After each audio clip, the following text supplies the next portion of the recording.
Hello बच्चा party, कैसे हो आप सभी लोग? बढ़िया एकदम। तो बच्चों, आज हम करने वाले हैं एक्सरसाइज 1.1 जो न्यू सिलेबस के अकॉर्डिंग मैथमेटिक्स की आपकी बुक है, उसकी जो एक्सरसाइज 1.1 है उसको आज हम उसके क्वेश्चंस को सॉल्व करेंगे। तो अगर आप चैनल पे नए हो और चैनल को सब्सक्राइब करके नहीं रख रखा है तो जल्दी से जाके कर लो, क्योंकि आने वाली वीडियोस में आपको एक्सरसाइज 1.2 भी डिस्कस करेंगे और फिर जो वर्कशीट मैंने आपको प्रोवाइड की थी वो एक्स्ट्रा क्वेश्चंस भी डिस्कस करेंगे।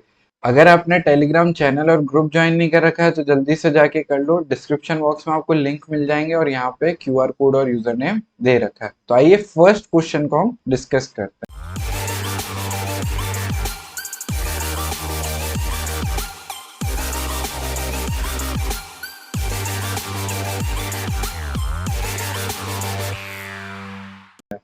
तो फर्स्ट क्वेश्चन है आपका, express each number as a product of its prime factors. तो यहाँ पे आपको जितने भी सब क्वेश्चंस दे रखे हैं उनके आपको प्राइम फैक्टर निकालना है। तो फर्स्ट पार्ट है हमारा 140। तो 140 का अगर प्राइम फैक्टराइजेशन करेंगे हम तो सबसे पहले 2 से कैंसिल हो जाएगा, है ना। 2 से यहाँ पे आ जाएगा 70, 2 से आ जाएगा 70, फिर से 2 से करेंगे तो 35, फिर 2 से करें फिर अब करेंगे 5 से तो यहाँ पे आ जाएगा 7 और 7 से करेंगे तो 1। तो प्राइम फैक्टराइजेशन करके इसका प्राइम फैक्टर्स क्या हुआ, इसके 140 को हम किस तरह से रिप्रेजेंट कर सकते हैं, 2 की पावर 2 इंटू 3 इंटू 7। चलो इसी तरह सेकंड क्वेश्चन जो है 156, इसको अगर हम करेंगे तो ये फर्स्ट पार्ट हो गया आपका, ये सेकंड पार्ट। ठीक है, 156 को करेंगे तो हम सबसे पहले इसको 2 से डिवाइड कर देंगे। यहाँ पे क्या आ जाएगा 78, फिर 2 से करेंगे तो 39, और फिर 3 से करेंगे तो यहाँ पे आ जाएगा 13, और फिर 13 से 1। तो इसको किस तरह से रिप्रेजेंट कर सकते हैं हम, 156 is equal to 2 into 3 into 13। Simple question है ना। अगर आपने थ्योरी लेक्चर अच्छे से पढ़े तो ये आपसे हो रहे होंगे, और नहीं भी पढ़े हैं तो ये तो सीधा डिवीजन है ना। इजी क्वेश्चन है। चलो 3825 का प्राइम फैक्टराइजेशन जब हम करते हैं तो ये जाएगा 5 से, है ना। यहाँ पे लास्ट डिजिट क्या है 5, तो 5 से इजीली कैंसिल हो जाएगा। तो यहाँ पे 38, तो 7, फिर कितना कैरी हुआ 3, 32, फिर 6, फिर 25, तो 765। और फिर 5 से कैंसिल करेंगे तो 1, फिर रिमेनिंग 2, तो 26 5 जा, और फिर 3 जा। अब ये ना, ये 3 से कैंसिल होगा तो 3 से क्या आ जाएगा 51, और फिर 51 को करेंगे तो 51 को वापस से 3 से करेंगे तो क्या आ जाएगा हमारे पास 17, और फिर 17 वन का। तो यहाँ पे किस तरह से लिख सकते हैं हम, 3825 is equal to 3 raise to the power 2 into 5 raise to the power 2 into 17। ठीक है। चलो अब अगला क्वेश्चन करते हैं हम 5005 का। तो 5005 हमको दिख रहा है कि सबसे पहले ये 5 से कैंसिल हो रहा है, तो 1001। अब ये वाला 3 से नहीं जा रहा, 4 से भी नहीं जा रहा, 6 से जा रहा है क्या, तो 2 से डिविजिबल नहीं है तो 6 से भी नहीं हो रहा। फिर इसको 7 से ट्राई करते हैं। तो 7 से करेंगे अगर हम तो 1001, 7 से क्या आ जाएगा, 1 जा 7, 30, और फिर 4 जा 28, फिर 21, तो 143 आ जाएगा। तो 7 से आ जाएगा 143। अब फिर से ये देखते हैं किससे कैंसिल होगा। तो फिर से एक बार, अब ये 7 से भी नहीं होगा, है ना। 9 से देखते हैं तो 9 से भी नहीं होगा, है ना, क्योंकि इनका जो सम है वो 3 से डिविजिबल नहीं है। 11 से ट्राई करते हैं। तो 143 डिवाइडेड बाय 11, तो 1 सा 11, 3 3, 13। तो 11 में आ गया ये 13, और 13 में आ गया ये। चलो तो 5005 को हम लिख सकते हैं 5 इंटू 7 इंटू 11 इंटू 30। ठीक है। चलो नेक्स्ट क्वेश्चन देखते हैं हम। नेक्स्ट है लास्ट 7429। अब ये किससे कैंसिल होगा, देखो पहले 3 से हो रहा है, 2 से तो हो नहीं रहा है क्योंकि लास्ट में क्या है 9 है। फिर 3 से देखो तो 7 + 4 है ना, 7 + 4 11 + 2 13 और ये 9, तो 3 से भी नहीं हो रहा, 4 से भी नहीं होगा, 5 से भी नहीं हो रहा है, और 2 3 से नहीं हो रहा है, तो 6 से भी नहीं, 7 से ट्राई करते हैं, तो 7 4 2 9, और 7 से ट्राई करोगे तो 1 7, फिर 0, और फिर ये 4 आ गया, 2 6, तो ये 7 से भी नहीं हो रहा है। ठीक है, अब 8 से भी नहीं होगा, 9 से भी नहीं होगा, 11 से ट्राई करते हैं, 7 4 2 9 डिवाइड बाय 11, तो 6 टाइम्स में आ जाएगा 66, 1, और सॉरी 1 नहीं बचेगा यहाँ पे, 14 - 6 = 82। अब वापस से इसको करेंगे तो 7 टाइम्स में 77, तो क्या बचा यहाँ से 5 और 9, ये 11 से भी नहीं हो रहा, 13 से ट्राई करते हैं,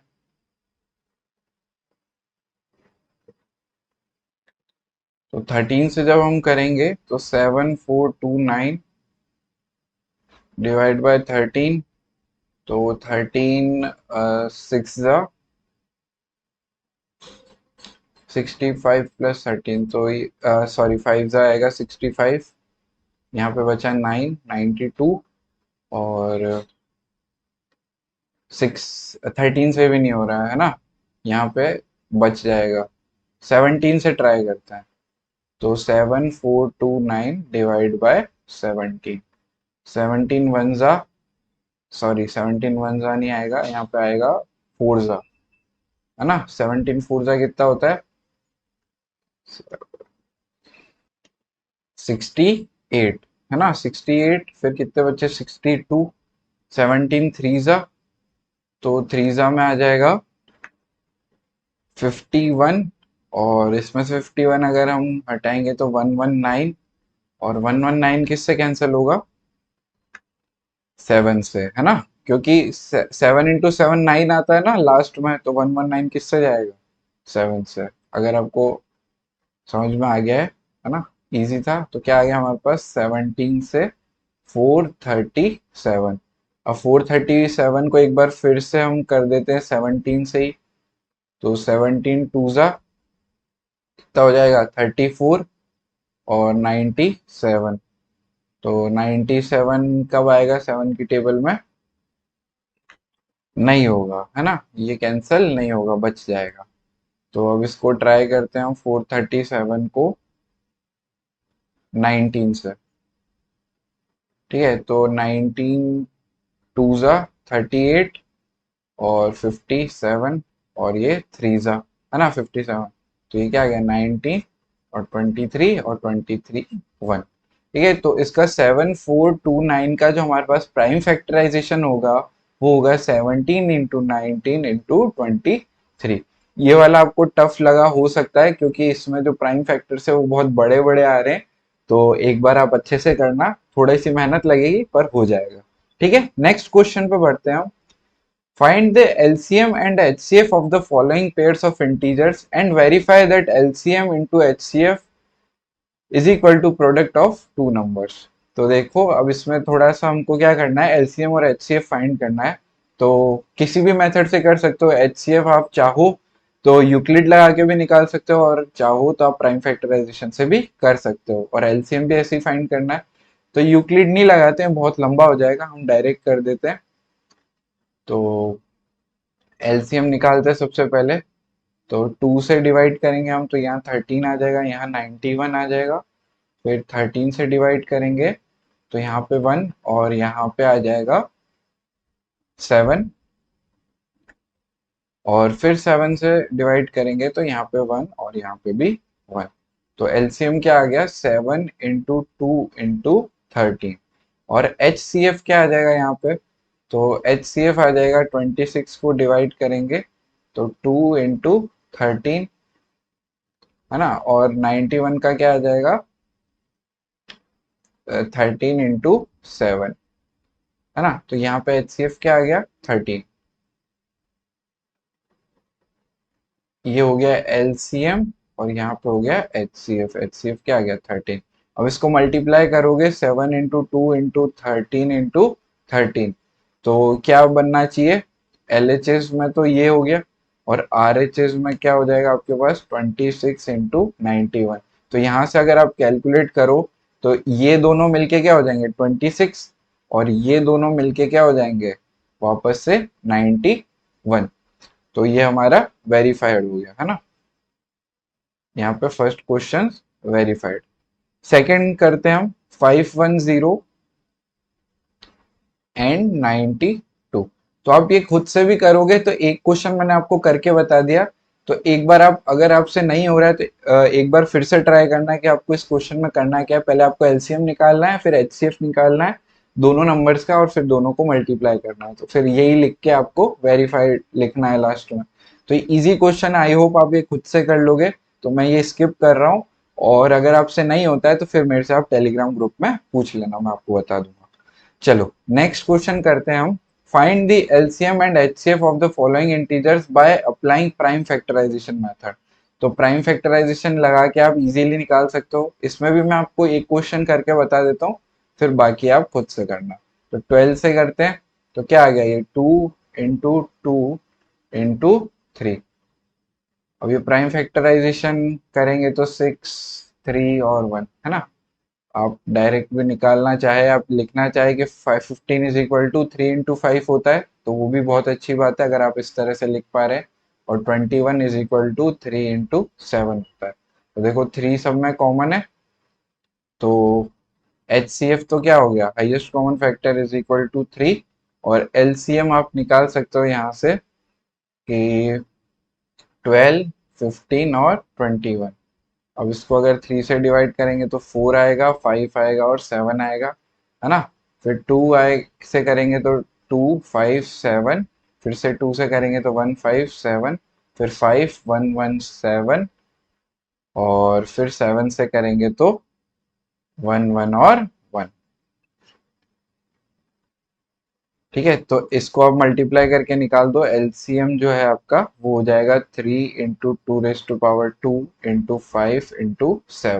तो 35 4 ज़ा 140 तो 140 × 3 यहाँ से आप कर सकते हो, और ये क्या हो जाएगा 420। ठीक है, अब एक मैंने कर दिया, अब आप बाकी के फाइंड कर सकते हो। चलो अगला फोर्थ क्वेश्चन देखते हैं। Given that HCF of this and this is 9, find LCM। तो आपको एक फॉर्मूला पता है कि LCM into HCF is equal to 2 numbers, है ना, जो भी नंबर है उसका प्रोडक्ट। तो ये क्या हो जाएगा 306 इंटू 657। तो यहाँ पे आप HCF की वैल्यू पुट कर दो। LCM is equal to 306 into 657 divided by 9। तो यहाँ पे 9 से डिवाइड करोगे तो यहाँ पे आ जाएगा 102, और 102 को फिर से आप 3 से डिवाइड करोगे तो यहाँ पे आ जाएगा 34। तो LCM क्या हो जाएगा आपका 34 इंटू 657। अब आप इसको मल्टीप्लाई कर सकते हो खुद से, है ना। तो ये मल्टीप्लीकेशन आप खुद कर लेना, ठीक है। चलो नेक्स्ट क्वेश्चन देखते हैं। Check whether 6 to the power n ends with the digit 0 for any natural number n। तो नेचुरल नंबर n डालना है हमको।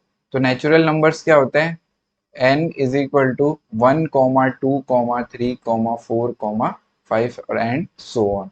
ठीक है, तो 6 की पावर n में अगर हम नेचुरल डालेंगे तो पहले n को at n is equal to 1, तो 1 रखेंगे तो 6 आएगा। ठीक है, n इज इक्वल टू 2 रखेंगे तो 36 आएगा, और n इज इक्वल टू 3 रखेंगे तो यहाँ पे क्या होगा 36 इंटू 6, तो यहाँ पे 6 आ गया वापस से, और यहाँ पे क्या आ गया, सॉरी 36, तो 216। अब देखो यहाँ पे लास्ट वाले में तो हमेशा 6 से ही मल्टीप्लाई होगा, और 6 से 6 मल्टीप्लाई होगा तो हमेशा 6 आएगा। तो यहाँ से हम देख सकते हैं कि bye mathematical induction we can say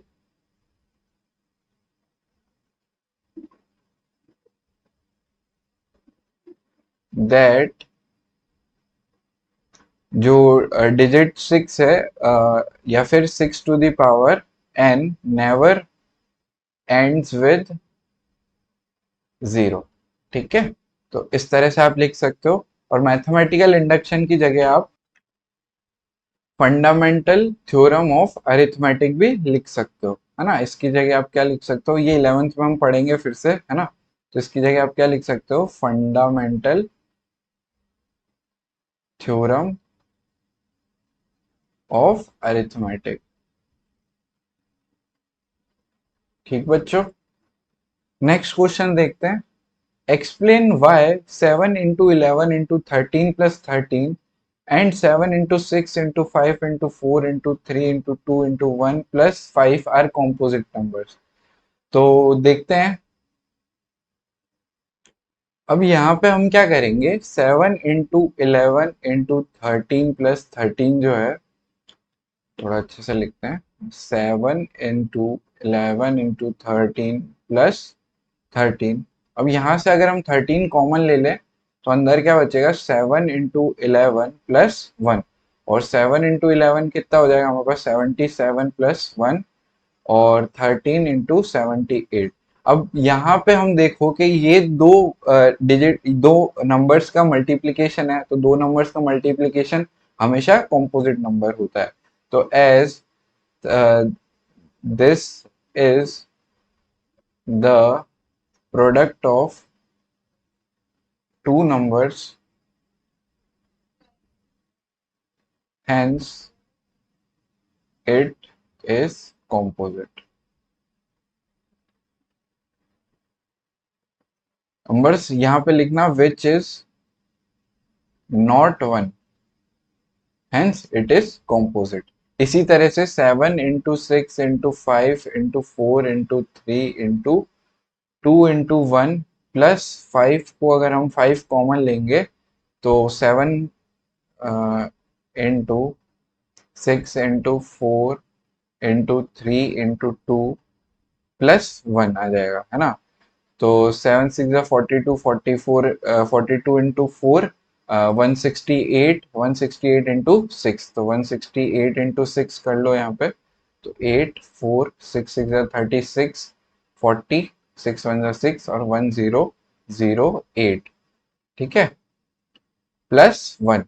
तो यहाँ पे भी हमने प्रूफ कर दिया कि ये भी दो नंबर्स का मल्टीप्लिकेशन है या प्रोडक्ट है, और दोनों नंबर्स में से कोई भी 1 नहीं है, तो ये क्या हो गया, composite.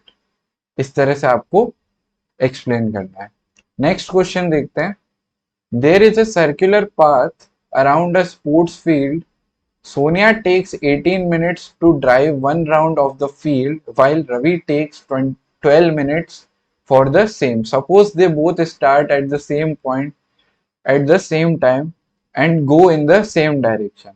After how many minutes will they meet again at the starting point? तो देखो क्या है, एक सर्कुलर ट्रैक है। अब यहाँ पे सोनिया और रवि जो है यहाँ पे स्पोर्ट्स फील्ड पे है, तो ये ड्राइव करते हैं। ठीक है, तो क्या करते हैं कि ये ड्राइव करता है। अब यहाँ पे जो है स्टार्टिंग पॉइंट होगा कुछ, ठीक है। तो यहाँ से जब स्टार्ट करते हैं तो सोनिया एक सर्कल कंप्लीट करने के लिए कितना टाइम लेती है, 18 मिनट्स। ठीक है, वाइल जो रवि है वो लेता है 12 मिनट्स। सोनिया और रवि जो है वो लेते हैं 12 मिनट्स। तो अब क्वेश्चन पूछता है कि वापस ऐसा कब होगा कि ये यहीं पे मिलेंगे। तो हम इन दोनों नंबर्स का एलसीएम निकाल देंगे, एचसीएफ निकाल देंगे। तो 18 और 12 का एचसीएफ जब निकालेंगे तो 3 3 और 18 का जो प्राइम फैक्टराइजेशन होता है वो होता है 3 to the power 2 इंटू 2, और 12 का होता है 2 to the power 2 इंटू 3। तो यहाँ पे जब एचसीएफ निकालेंगे, सॉरी यहाँ पे जब हम एलसीएम निकालेंगे, क्योंकि एचसीएफ तो क्या आएगा, हमेशा 18 और 12 से छोटा आएगा। तो वो जब राउंड कंप्लीट करेंगे तो वो तो बीच में होगा, है ना। तो एलसीएम क्या है, लीस्ट कॉमन मल्टीपल, कि वो बार बार जब घूमेंगे तो ऐसा पॉइंट कब आएगा कि वो 12 और 18 जो है वो सेम टाइम पे स्टार्टिंग पॉइंट पे होंगे। तो एलसीएम हम निकाल लेंगे तो यहाँ से क्या आ जाएगा, 3 to the power 2 into 2 the power 2, तो 9 into 4 36। ठीक है, तो 36 मिनट्स में ये वापस कहाँ आ जाएंगे, स्टार्टिंग पॉइंट पर। मतलब ये सोनिया जो है ये 2 राउंड्स कंप्लीट कर देगी, 2 राउंड्स। और जो हमारा रवि है वो कितने राउंड कंप्लीट करेगा, 3 राउंड्स। उसके बाद ये स्टार्टिंग पॉइंट पे आ जाएंगे। तो एक्सरसाइज 1.1 आई होप यहीं पे खत्म होती है। नेक्स्ट लेक्चर में हम एक्सरसाइज 1.2 जो है वो सॉल्व करेंगे, उसके बाद हम वर्कशीट पे बढ़ेंगे। तो इस वीडियो के लिए इतना ही। वीडियो पसंद आया तो अपने फ्रेंड्स के साथ शेयर कर दो और उनको बता दो कि यहाँ पे जो है फाउंडेशन कोर्स स्टार्ट हो गया है। क्लास 10th की जो पढ़ाई है पहले वो पढ़ाई जाएगी, उसके बाद जो है जेई और नीट के लिए हम प्रिपरेशन करेंगे। उसके साथ आपको एक्स्ट्रा क्वेश्चंस भी मिलेंगे और उनका डिस्कशन भी होगा। तो इस वीडियो के लिए इतना ही, मिलते हैं नेक्स्ट वीडियो में। Thanks for watching.